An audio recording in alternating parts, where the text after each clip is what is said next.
Baik, Assalamualaikum warahmatullahi wabarakatuh. Selamat pagi, siang, sore, dan malam. Salam sejahtera buat kita semuanya. Pada kesempatan kali ini, saya akan membahas tentang materi produk kreatif dan kewirausahaan mengenai bagaimana melakukan analisis laporan keuangan. Analisis laporan keuangan adalah merupakan topik dari kompetensi dasar 3.10 dan 4.10 ya. Sebelum kita melanjutkan, sahabat murid yang berbahagia, kita jangan lupa berdoa dulu ya, agar kita selalu dalam lindungan Tuhan Yang Maha Kuasa, selalu diberikan kesehatan dan kebahagiaan, dan dapat menerima ilmu-ilmu yang bermanfaat dan berguna bagi diri sendiri tentunya, bagi sahabat murid, bagi keluarga dan masyarakat pada umumnya. Baik sahabat murid yang berbahagia, kita coba melalui pertemuan kali ini, apa sih analisis laporan keuangan itu? Ya, kita coba menggali pengertian analisis laporan keuangan terlebih dahulu. Sahabat murid yang berbahagia, kali ini saya mengutip definisi atau pengertian analisis laporan keuangan dari Pak Harjito dan Pak Martono dalam bukunya mengenai analisis laporan keuangan yang terbit pada tahun 2011, halaman 51, di mana beliau mengatakan bahwa analisis laporan keuangan merupakan analisis mengenai kondisi keuangan suatu perusahaan yang melibatkan neraca dan laba rugi. Maka dapat disimpulkan dari definisi beliau tersebut bahwa analisis laporan keuangan adalah menguraikan pos-pos laporan keuangan yang melibatkan neraca dan laba rugi tentunya ya, untuk mendapatkan informasi tentang kondisi keuangan suatu perusahaan lebih dalam. Hal ini sangat penting dalam proses pengambilan keputusan tentunya ya. Selanjutnya sahabat murid, kita akan coba membahas atau saya akan memperkenalkan tentang metode dan teknik analisis yang dapat kita pakai untuk melakukan analisis laporan keuangan tersebut. Tayangan ini saya menampilkan ada 4 metode dan teknik analisis laporan keuangan. Di antaranya adalah pertama, analisis komparatif dan analisis rasio. Yang kedua adalah analisis common size. Sedangkan ketiga, metode dan teknik analisis yang ketiga ini adalah analisis aktivitas pendanaan atau sering disebut juga dengan aktivitas investasi. Dan yang terakhir adalah metode analisis aktivitas operasi dan arus kas. Nah, sahabat murid, pada kesempatan kali ini saya hanya akan mengupas atau membahas metode yang pertama saja, ya, yaitu bagaimana kita dapat melakukan analisis laporan keuangan dengan metode komparatif dan analisis rasio ya. Perhatikan sahabat murid semuanya. Metode pertama yaitu analisis komparatif dan analisis rasio. Analisis ini merupakan analisis perbandingan laporan keuangan atau sering juga disebut dengan comparative analysis. Adalah metode dan teknik analisis dengan cara membandingkan data laporan keuangan untuk 2 periode atau lebih. Jadi perbandingan dengan data historis. Dapat dikatakan juga dengan membandingkan data tersebut terhadap data keuangan perusahaan lain, jadi dibandingkan dengan data keuangan perusahaan lain atau industri yang sejenis, sehingga diperoleh gambaran dan interpretasi yang lebih baik tentunya ya. Baik sahabat murid, bagaimana sih analisis ini dapat dilakukan? Analisis komparatif dilakukan dengan cara membuat perbandingan antara elemen laporan keuangan yang sama untuk beberapa periode yang berurutan. Jadi analisis perbandingan ini dapat dilakukan dengan membandingkan antara elemen dalam laporan keuangan. Di sini saya berikan contoh, misalnya laporan keuangan tahun 2020, ya, laporan keuangan tahun 2020 dibandingkan dengan laporan keuangan akhir tahun 2021. Jadi dua laporan dengan periode akuntansi yang berbeda kita bandingkan. Yang kedua adalah analisis common size. Analisis common size merupakan teknik analisis yang dilakukan dengan cara membuat perbandingan antara suatu elemen dalam laporan keuangan tertentu sebagai komponen dari elemen yang lain pada laporan keuangan yang sama. Yang ketiga itu adalah analisis aktivitas pendanaan atau aktivitas investasi. Nah, ini menekankan pada aktivitas bagaimana perusahaan dapat melakukan kewajiban atau liabilities-nya, ya.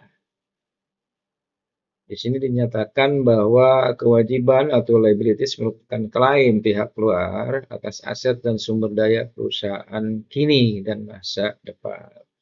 Kewajiban dapat berupa pendanaan atau operasi, biasanya didahulukan daripada pemegang ekuitas. Nah, ini melakukan bagaimana tanggung jawab perusahaan untuk melunasi atau membayar kewajiban atau liabilities, karena liabilities ini merupakan hak pihak ketiga atau kewajiban kita kepada pihak ketiga yang harus diselesaikan dengan baik. Kewajiban pendanaan itu atau sering disebut dengan financing liabilities merupakan seluruh bentuk pendanaan kredit seperti pasal bayar jangka panjang dan obligasi, pinjaman jangka pendek dan sewa. Hal ini atau materi ini sudah sahabat murid pelajari di periode sebelumnya, ya. Selanjutnya sahabat murid, kita juga diperkenalkan analisis aktivitas operasi dan arus kas. Dengan kata lain, menganalisis laba dan komponen-komponennya untuk menilai kinerja perusahaan dan risiko yang dihadapi serta memprediksi jumlah, waktu, dan ketidakpastian arus kas masa depan. Jadi itu 4 teknik analisis secara sepintas dibahas, ya. Definisinya saya kemukakan. Sedangkan kita selanjutnya hanya akan membahas tentang metode yang pertama, yaitu analisis komparatif dan analisis rasio, ya. Nah, ini perhatikan sahabat murid, rasio likuiditas, ya. Kita mengenal ada beberapa rasio dalam teknik atau metode yang pertama itu. Pertama adalah rasio likuiditas. Apa sih yang dimaksud dengan rasio likuiditas atau sering disebut juga dengan liquidity ratio?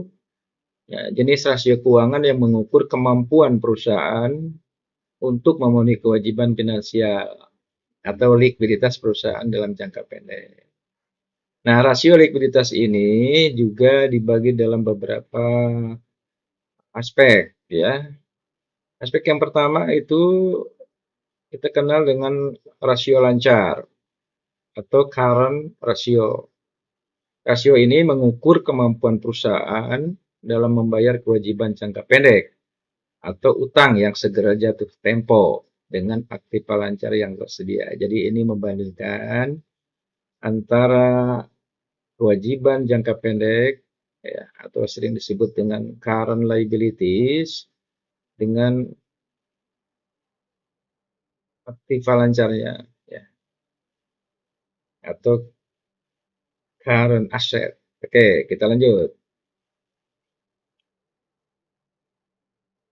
Rasio lancar atau current ratio ini selanjutnya Ada formula yang bisa kalian hitung, sahabat murid ya, atau kalian pedomani bahwa formula untuk perhitungan rasio lancar ini adalah kita membandingkan aktiva lancar dibagi dengan utang lancar, lalu dikalikan 100%. Hasilnya, semakin besar perbandingan aktiva lancar dengan utang lancarnya, maka kita simpulkan semakin tinggi kemampuan perusahaan untuk menutupi kewajiban jangka pendeknya. Di sini ada statement apabila rasio lancar 1:1 atau 100%, berarti menunjukkan bahwa aktiva lancar perusahaan tersebut dapat menutupi semua utang lancarnya ya. Selanjutnya, ini ada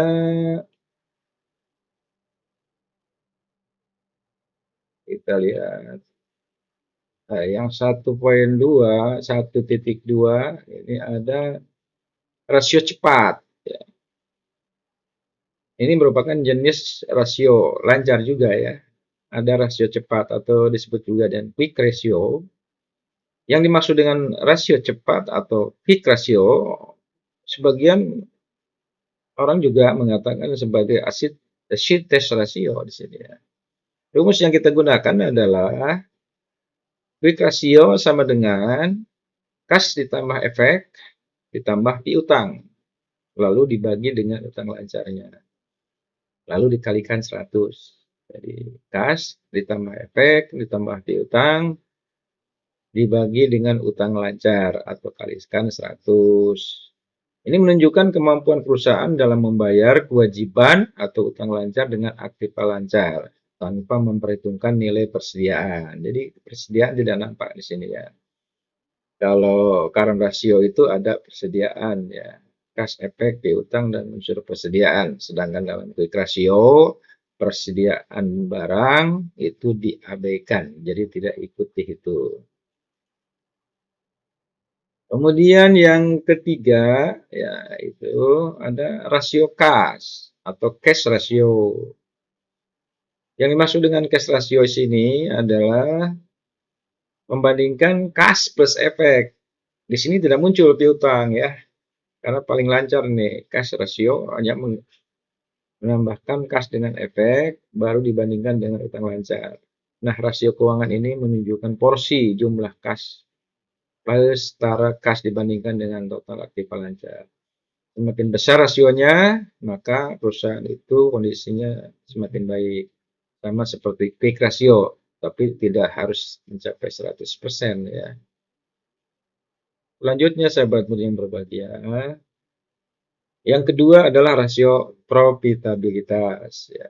Rasio profitabilitas atau disebut juga dengan profitability ratio menunjukkan kemampuan perusahaan menghasilkan keuntungan atau laba. Jadi kemampuan perusahaan dalam menghasilkan labanya masuk ke dalam kategori baik atau tidaknya ini bisa kita lakukan analisis melalui rasio profitabilitas ya. Dengan menggunakan rasio ini, sahabat murid dapat mengetahui tentang kelangsungan hidup perusahaan atau disebut dengan going concern ya. Yang kedua adalah